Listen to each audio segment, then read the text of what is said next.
Hi brother, ఎమ్మానియర్. Johnny. నీతో కొంచెం మాట్లాడాలి. ఓ 10 మినిట్స్ కుదురుతుందా? కుదరదన్నా, నాకు కొంచెం పని ఉంది.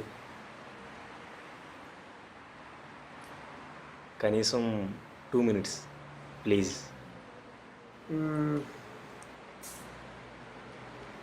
సరే.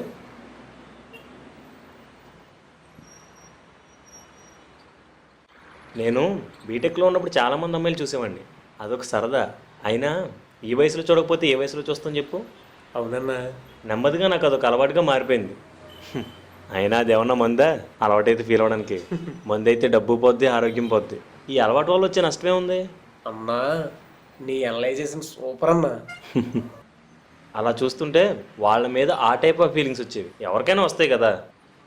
అసలు చూసేదే అందుకు. అదే కదా. అయినా ఏదైనా చేస్తే తప్పు కానీ చూడడం, మనసులో మోహించడం తప్పే ఉంది.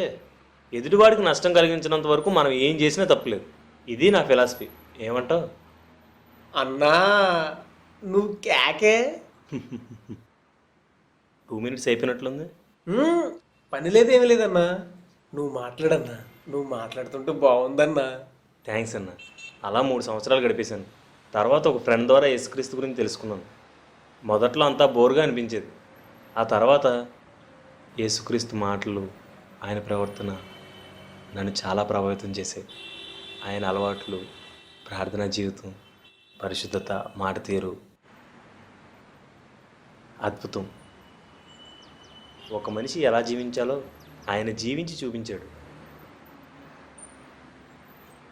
ఆయన మత్తయి సువార్త 5:28 ఒక స్త్రీని మోహపు చూపుతో చూసిన క్షణంలోనే హృదయంలో వ్యభిచారం జరుగుతుందని చెప్పాడు. నేను వ్యభిచారణని తెలుసుకున్నాను. మనుషుల నీతి వేరు, దేవుని నీతి వేరు. మనం ప్రాక్టికల్గా ఆలోచిస్తాం. ప్రతిదానికి ఏదో ఒక రీజన్ చెప్పుకుంటూ ఉంటాం.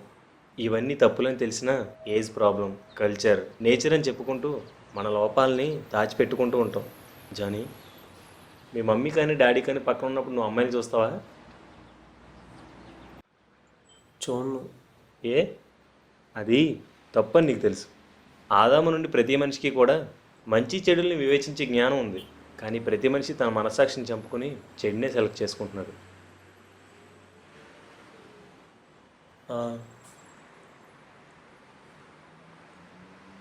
దేవుడు నా కళ్ళు తెరిచాడు. మోహపు చూపు పాపమని తెలుసుకున్నాను, విడిచిపెట్టాను. ఇప్పుడు నా మనసు చాలా తేలిగ్గా ఉంది. యేసుక్రీస్తు అనుగ్రహించే శాంతి ఆయన కాడిని మన మీద మోస్తున్నప్పుడే దొరుకుతుంది. ఆయన ఆజ్ఞలనే కాడిని నేను మోస్తున్నాను. ఆ విశ్రాంతిని నేను అనుభవిస్తున్నాను. జానీ, మళ్ళీ కలుద్దాం.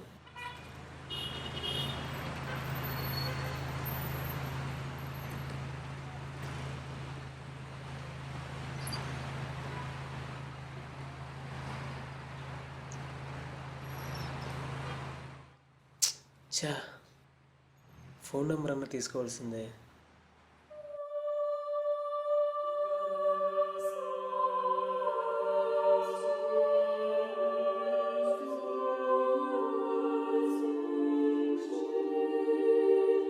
ప్రభువా,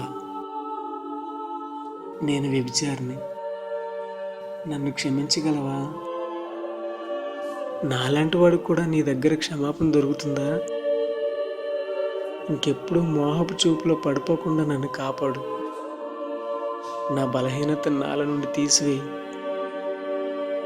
ఈ పాపిని క్షమించు ప్రభువా, క్షమించు.